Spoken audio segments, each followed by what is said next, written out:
बच्चों, तो चलो आज जानते हैं कि भाई दूज क्यों मनाया जाता है। इसके पीछे की कथा क्या है। ये कहानी शुरू होती है प्राचीन काल से। सूर्य देवता की पत्नी का नाम था संवर्णा।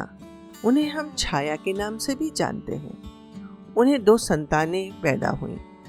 एक का नाम था यमराज और दूसरे का नाम था यमुना। जो यमराज थे वे न्याय के देवता बने और यमुना पृथ्वी पर पवित्र नदी के रूप में प्रवाहित होने लगी। यमुना जो थी वो अपने भाई यमराज से बहुत प्रेम करती थी और वे चाहती थी कि उनके भाई उनसे मिलने के लिए उनके घर आए। लेकिन भाई यमराज अपने कर्म क्षेत्र यानी यमलोक के कार्य में इतने व्यस्त रहते थे कि कहीं आने जाने का अवसर ही नहीं मिल पाता था। यमुना ने अपने भाई को बुलाने के लिए कई बार निमंत्रण पत्र भेजा। तो एक दिन यमराज ने सोचा, कितने दिन से मेरी बहन मुझे बुला रही है, आज मैं अपने बहन के घर अवश्य जाऊंगा। इतने दिन हो गए, वह मुझे कितने स्नेह से बुला रही है। यमराज जब यमुना के घर पहुंचे तो यमुना प्रसन्नता से दौड़ती हुई द्वार तक आई।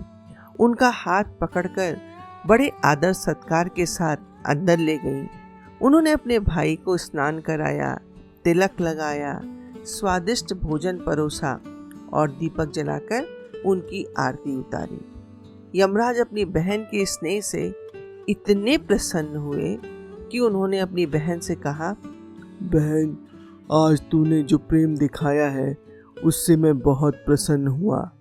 वर मांग, जो चाहे मांग ले। यमुना ने हाथ जोड़कर कहा, भैया, मेरी प्रार्थना आपने स्वीकार कर ली।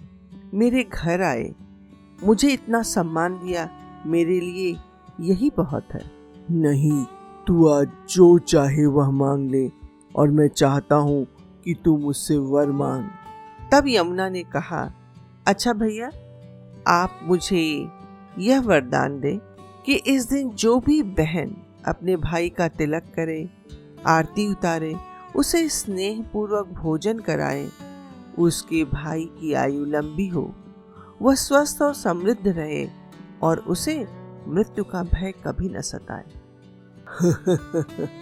तथास्तु। ऐसा कहकर यमराज ने वरदान दे दिया और तभी से यह दिन भाई दूज के रूप में मनाया जाने लगा।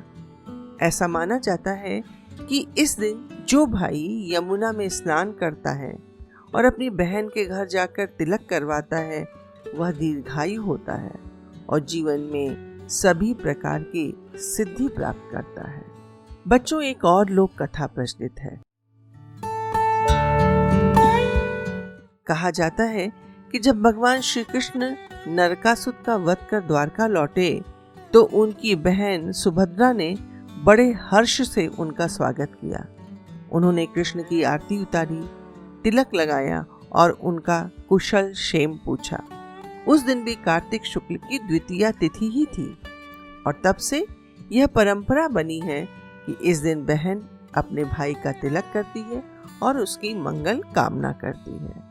तो यहाँ होती है भाई दूज की कहानी समाप्त। रुको, अगर आपको ये कहानी पसंद आई हो तो वीडियो को लाइक करें, चैनल को सब्सक्राइब करें, नीचे दिए हुए बेल आइकन को जरूर दबाएं ताकि आपको ऐसी मजेदार कहानियाँ सुनने को जरूर मिले। धन्यवाद।